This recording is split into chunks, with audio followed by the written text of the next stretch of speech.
Hello guys, good morning. This is Mel. Welcome back to my YouTube channel.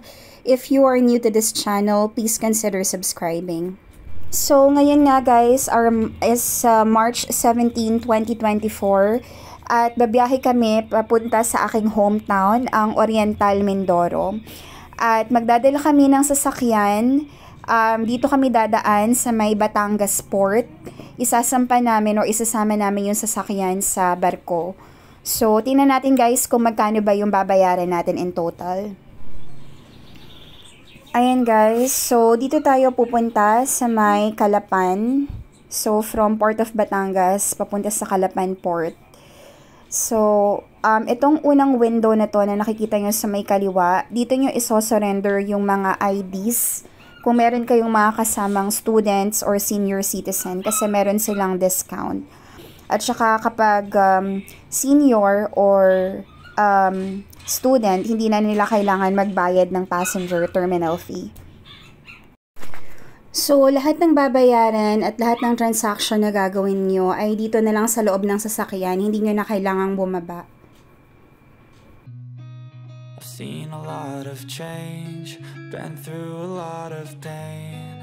Some things are not the same as they were a year ago, but all will be okay. I move on each and every day. The past is where it stays, way back a year ago. I've changed for the better this time. I thought I would never be fine. I strive just to say I'm alright, and for the first time in a long time I'm alright. Ayan guys, una nating binayaran is Roro terminal fee na 129 pesos. Tapos may isa pa dito na 30 pesos. Ayan siya, 30 pesos na passenger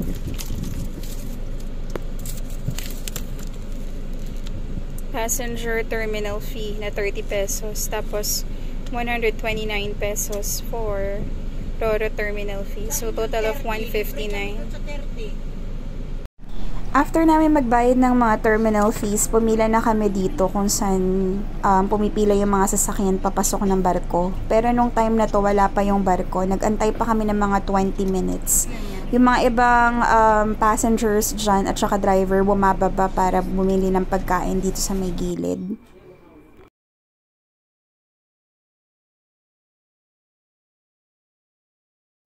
So, ayan guys, for context, nakasakay kami sa Toyota Innova. Bali, 7 kami kasama yung driver. So, isang driver, tapos 3 estudyante, 2 senior. So, ang binayaran namin, yung 129 na Roro terminal fee is terminal fee para sa sasakyan. Tapos, yung 30 pesos na passenger fee ay para lamang dun sa mga regular passengers. So, meaning, yung mga senior citizens tsaka students natin, wala silang babayaran na passenger terminal fee.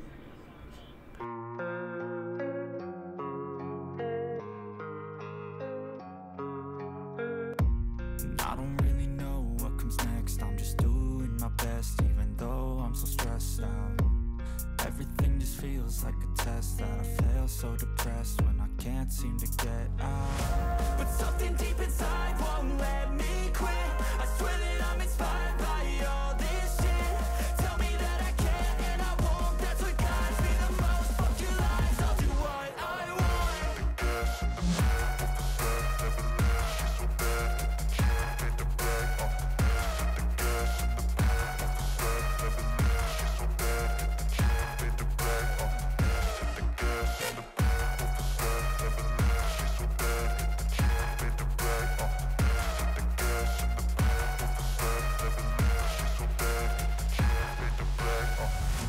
I'm inspired by thirst, I'm inspired by worth.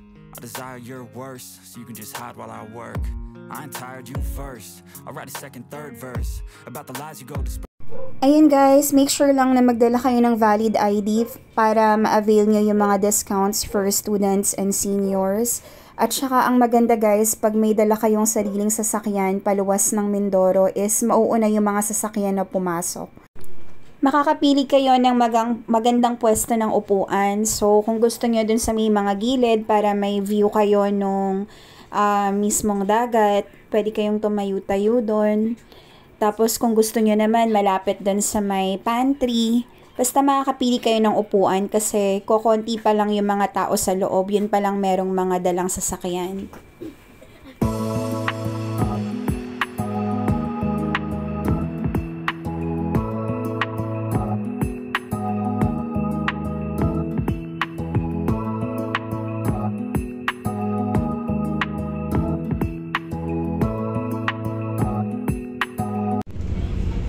Ayan guys, bali 7 kami sa sasakyan kanina. Yung sasakyan namin is Toyota Innova. Ang binayaran namin for sasakyan tsaka driver. So, yung sasakyan, free yung driver is 3,240. Tapos may kasama kaming dalawang senior. Ang rate nila is 377. And then, meron akong 3 kasamang estudyante. Can you pick that up, anak? Yung student rate is 422.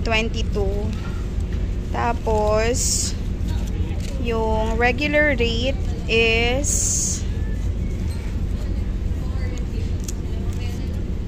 itong green regular rate is 528. So, ayan.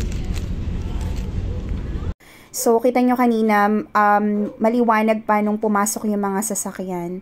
Tapos ito parang mga 6 PM nung nagsimulang papasukin yung mga tao.